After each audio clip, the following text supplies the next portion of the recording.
见公主。今日都是来玩的，是本宫的客人，不拘这些，快起来吧。谢公主。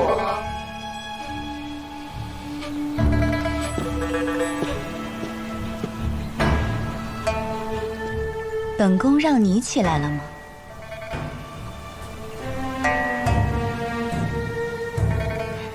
听说顾夫人出身布衣，这小门小户费尽心思养出来，攀了个高枝，如今倒也配合众位官夫人同席了。可见啊，若是碰上好时运，一根草都能飞上天。玉茹，起来！你敢抗命？不敢。但秦某想请教公主，当今陛下秦王之时，是出身布衣的顾夫人在为军事筹粮；梁贼攻打望都之时，也是顾夫人死守城门护佑百姓。而你们这些高门贵女，除了躲在都城里，又为我朝、为百姓做了些什么呢？婉之，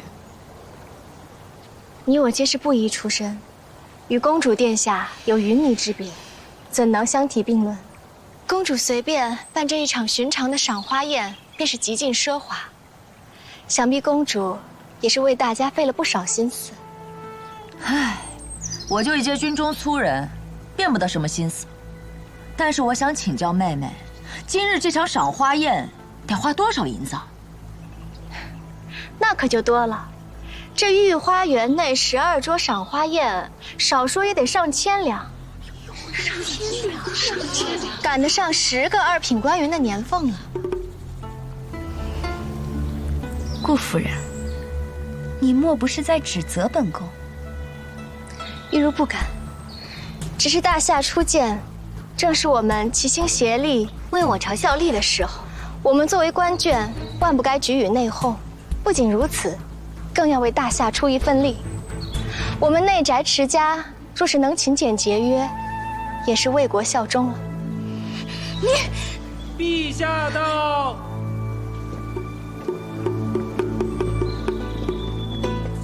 说得好。参见陛下。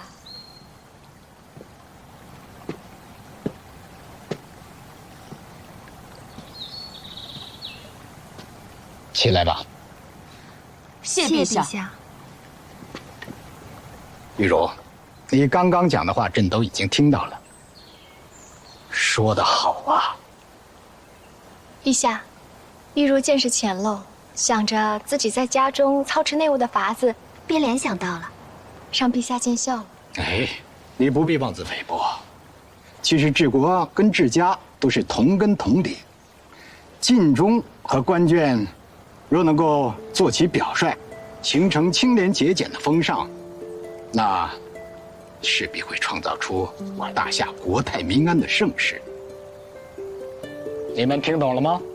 陛下英明。玉茹，在幽州的时候，朕就亲眼见你跟九司为民仗义疏财。如今我望都民生如此，你也有一份功劳啊。看来你是心中有丘壑，绝非一般的女子。倘若身为男儿之身，定是当世之豪杰。陛下过誉。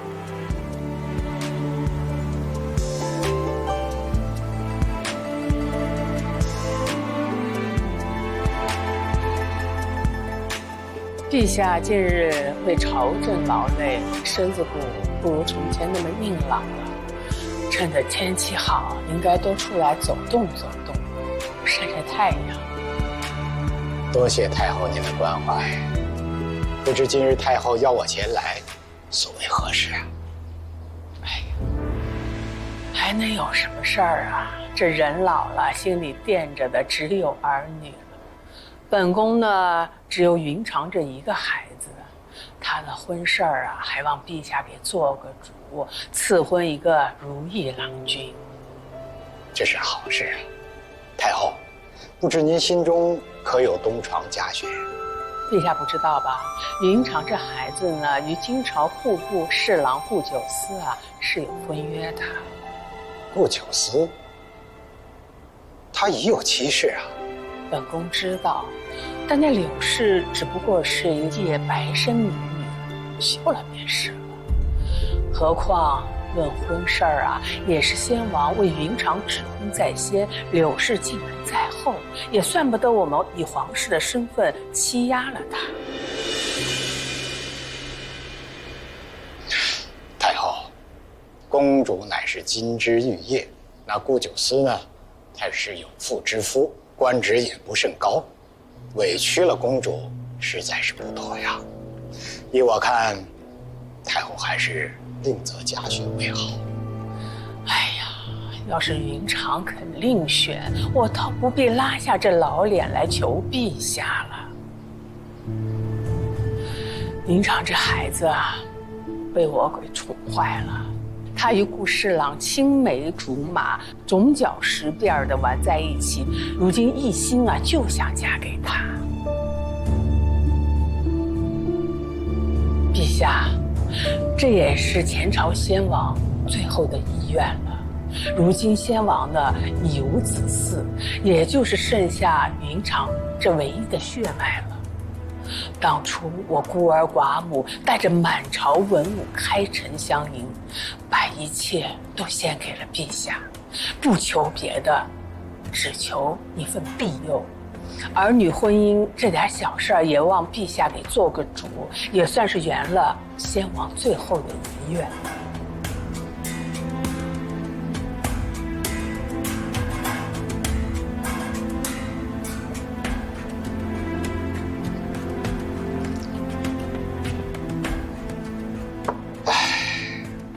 我虽为天子，可这月老之事，终究还要他们人两情相悦为好啊。这样吧，我去帮您问问顾爱卿的意思，如何？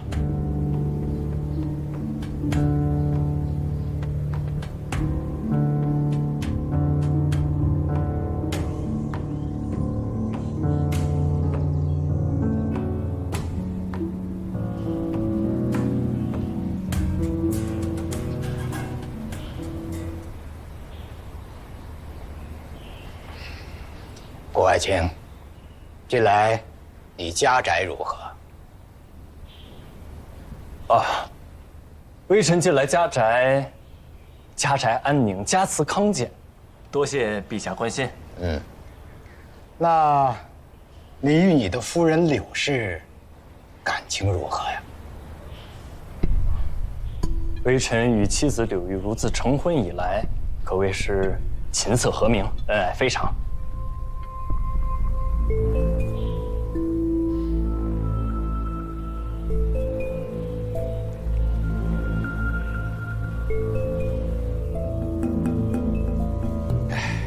顾爱卿，倘若朕要是赐云长公主为婚，你意下如何？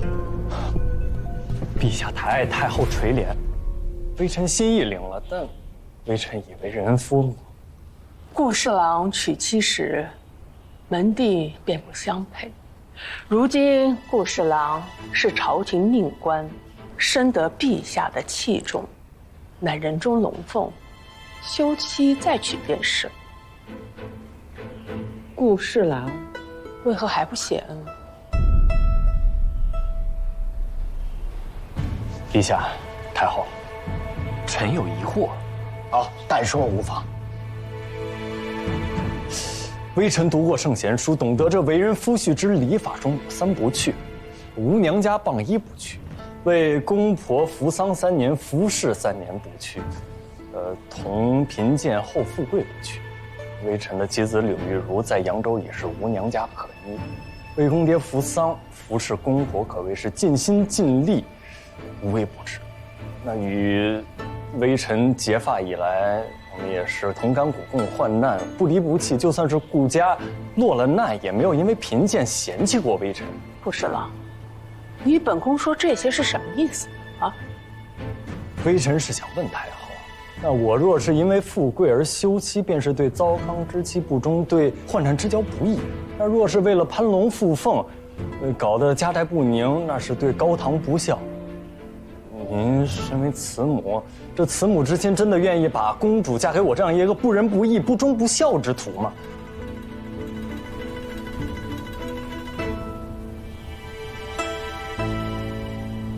哦，为时遗憾呐！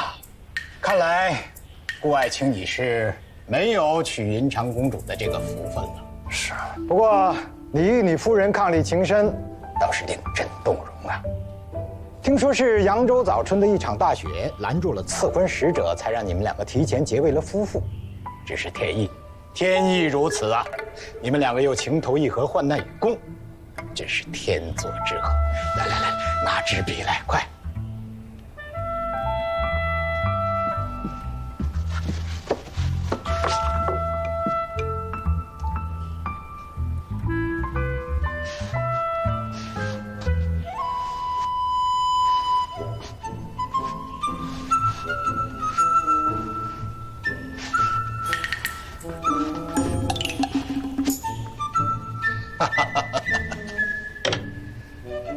朕要将此4字御笔制成牌匾，赐予顾侍郎咸康令。多谢陛下。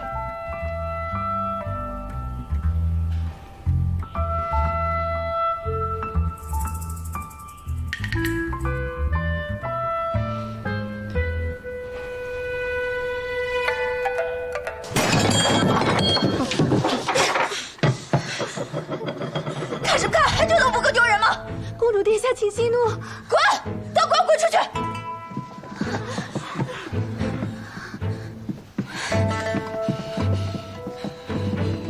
天作之合。哎呀，这牌匾越看越喜欢。吴兰，去，把它挂到卧房，我要每天一睁眼就能看到它。去，走。浮夸死了！陛下怎么突然想起来赐你这个？难不成是你的云长妹妹还惦记你？陛下赐你个护身符。哎，还真让你说中。不过这回啊，我可谓是舌灿莲花，把那太后噎得哑口无言。噎她干嘛？当初新婚之夜，你不还跟我提和离？如今当驸马娶公主，岂不美哉？你这女人怎么翻账本还翻旧账呢？你别翻了，合上。我就要翻。行啊，你翻吧。但这天作之合可是陛下说的，难不成你还想碰纸啊？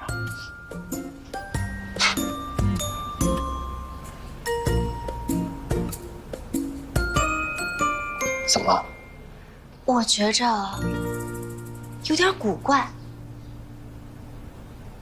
陛下向来宽仁，又素知你我是患难夫妻，肯定不愿意出面拆散。当初太后献出东都，天子欠了她一份贵重无比的人情，可如今太后硬要陛下为难，把人情用这儿，委实奢侈了些。这桩婚事的意图，定然没有这么简单。我深得陛下信任，叫我彻查库尹，这触犯的全是前朝老臣的利益。太后的胞兄陆勇是前朝老臣之首，太后一定不希望陛下继续查下去。没错，我身为纯臣，这倚仗的就是陛下的信任。若是娶了公主，那便是和太后前朝老臣一党，陛下就再也不能信任我。这一招如此阴森，4两拨千斤，听着倒像是罗子尚的手笔。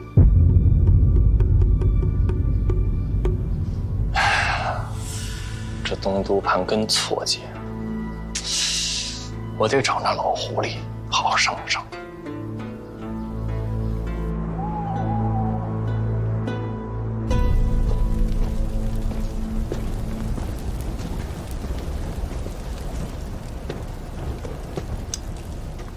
哎呦，你这过得不错嘛！看来我娘是白操心了。怎么，来东都这么久，才想起有这么个舅舅。跟你娘说一声，安她的心。来，进来坐。故事有画地为牢，势不可入，我就不进去了，外边挺好。随你。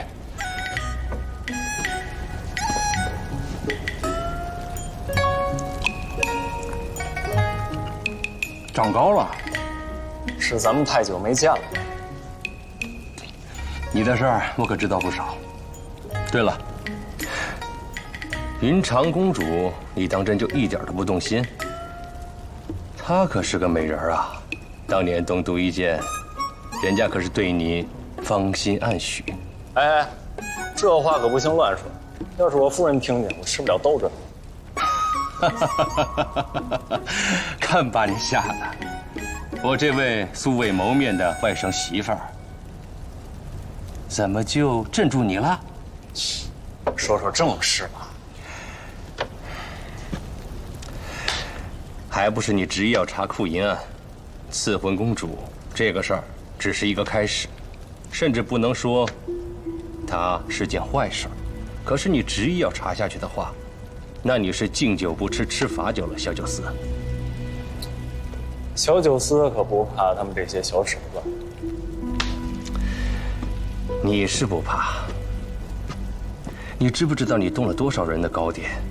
你的家人、你的朋友，还有我那素未谋面的外甥媳妇儿，都会因你而危险。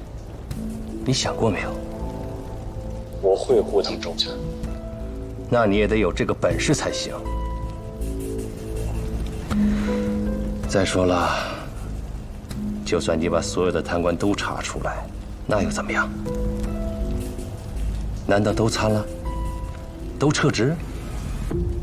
有何不可？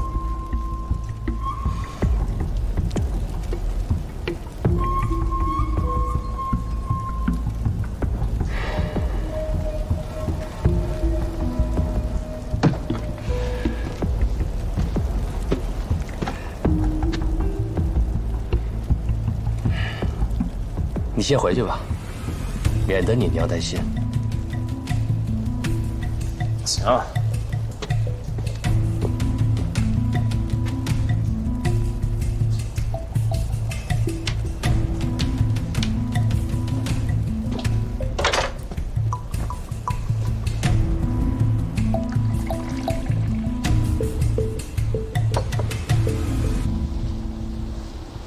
太傅此来，所谓何事？自是来为陆尚书排忧解难的。上次太傅筹谋云长公主的婚事，差点儿没把太后老人家气出个好歹。这回太傅又有何高见？陆尚书只怕是要弃居保帅了。刘春不能留了。断尾求生，壁虎都会的小手段罢了。若太傅若是只限这点计谋，可就当不起这3成之数了。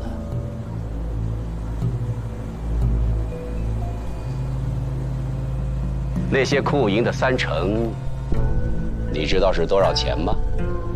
你要想拿到这笔分账，就得拿出点真本事来，解决掉这个案子，不要让任何人再继续的查下去。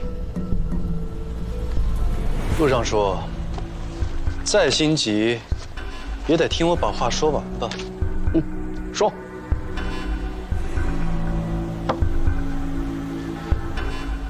杀刘春不重要，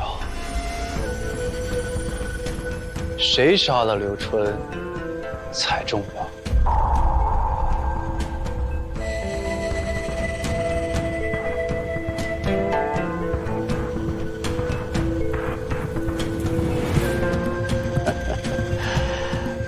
来人，给骆太傅上茶。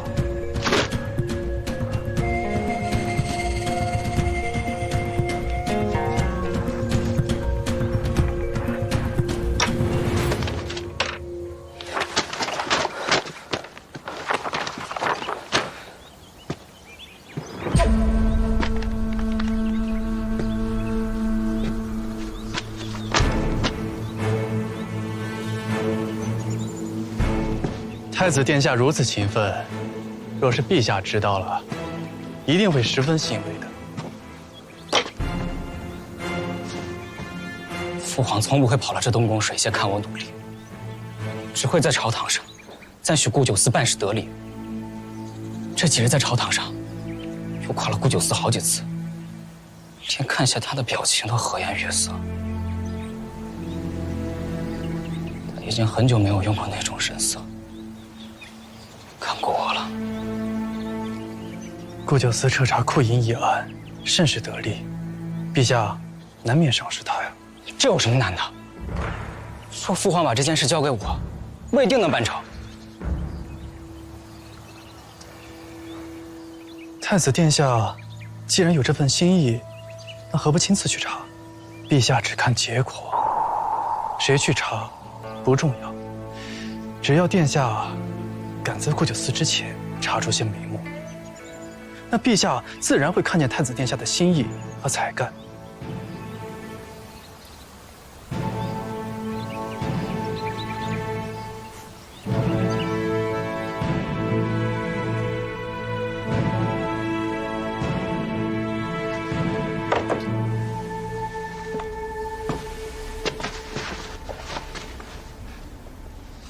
你写这么老些损干什么呀？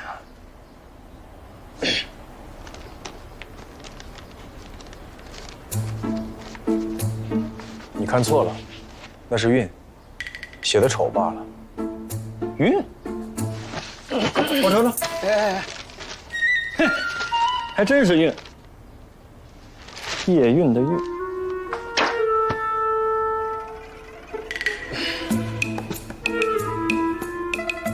你写韵做什么？没什么，我呢就随便写写。随便写写，你写满啊？啊，你听我解释啊，这个韵字呢，前几日呢，你妹妹叶韵呢教我学习写字儿，啊，我这前2天写的沈明，这2天该写韵了，学习学习。行。为什么？什么时候啊？就你们2人共处一室？出去去泡茶去，快点啊！你别激动啊！哎，你给我赶紧的，哥，瞧见没有？他揣怀里了。这孩子好学是好事，想多了，想多了啊！是我想多了吗？想多了，纯属想多，土匪没文化。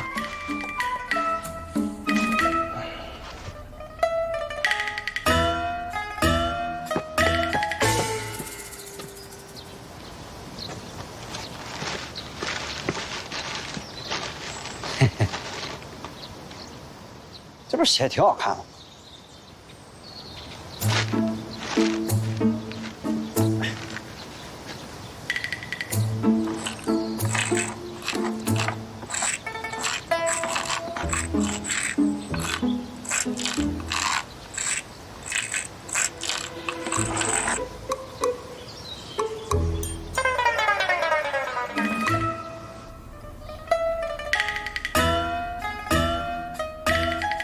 识字的，又不是只有我家韵儿，为何偏偏让月儿教他呀？还琢磨呢？那实在不行，我教他也行啊。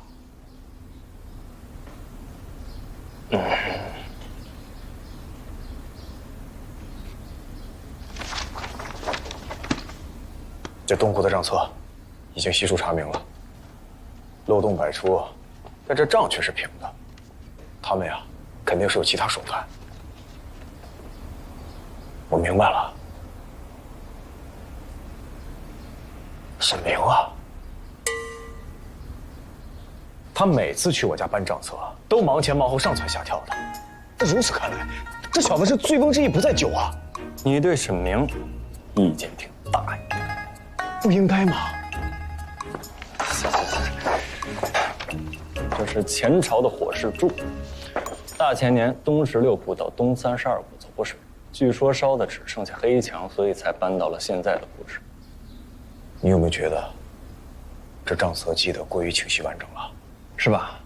按理说经历过搬迁和走水，这账册应该都有些疏漏和模糊。可这本清晰的像是故意等人来查一样。我觉得沈明也是自家兄弟，你妹妹跟他在一起，其实也挺好。这亲兄弟还明算账呢。再说了，女子不幸，多从嫁人开始。我们叶家可就剩我们2人了，我完全可以让她轻轻松松的做一辈子叶家小姐。别，你等会儿啊！什么叫女子不幸多从嫁人开始？那我们家玉茹不就是个反例吗？玉茹跟韵儿能一样吗？我们家韵儿她还小，我得看着她呀。那万一让人给哄了呢？哎呀，我说呀，妹妹的事情少管，讨嫌。她要是没这心思，能有沈明缠着她？行了，沈明这事儿，我过2天得找他。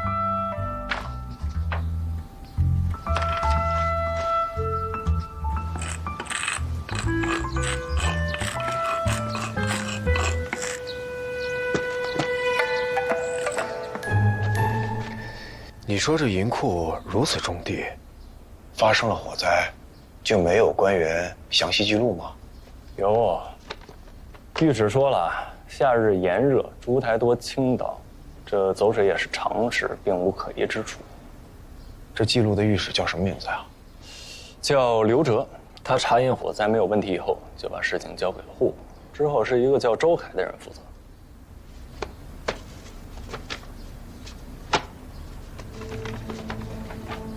你看看，是这个周凯吗？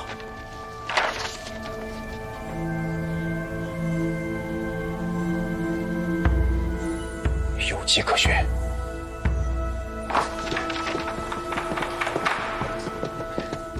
死了。银库司员周凯3年前病退，1年前亡故，因其效力户部20载，陆尚书还自掏腰包拿了10两银子给他家送后治丧。那刘哲呢？他告老还乡，应该有下落呀。前年战乱波及他的住处，村子已经平了，人不知去向。还有，要想神不知鬼不觉的抹平这1500人，并非易事。这造册之人是个线索。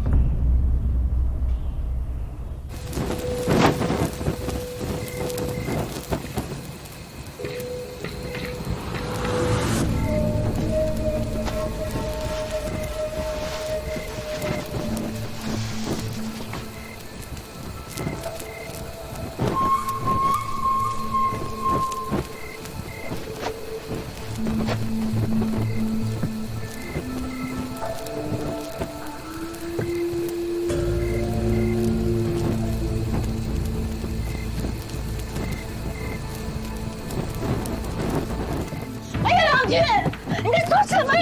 看我的衣裳，我的周培，这才是你看，不笑啊！我的衣裳，我不心疼吗？可心疼有什么用？心疼也得受。钱财到底是身外之物，如果这些东西被他们查出来，以我一家老小的性命，可就都保不住了。那这汉的顾九思当真就这么油盐不进吗？我们去他家找他，咱们这东西已经烧了，赶紧送他一去，让他别来找他们麻烦了，岂不是更好？妇人之见，愚不可及。找他，你是要给他送我贪赃协会的把柄吗？烧吧，烧吧。是吧？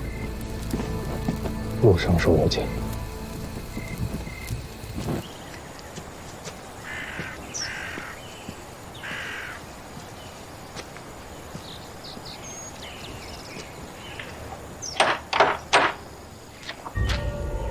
谁？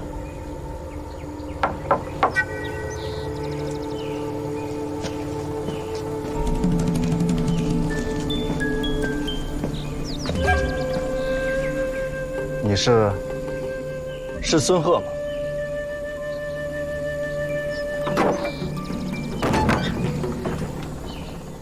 在下户部侍郎顾九思，因公务前来拜访。不敢，请进。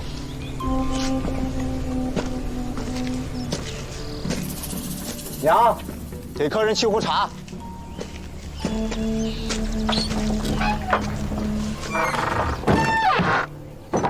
你这住所还真是偏僻啊，就你和母亲2个人。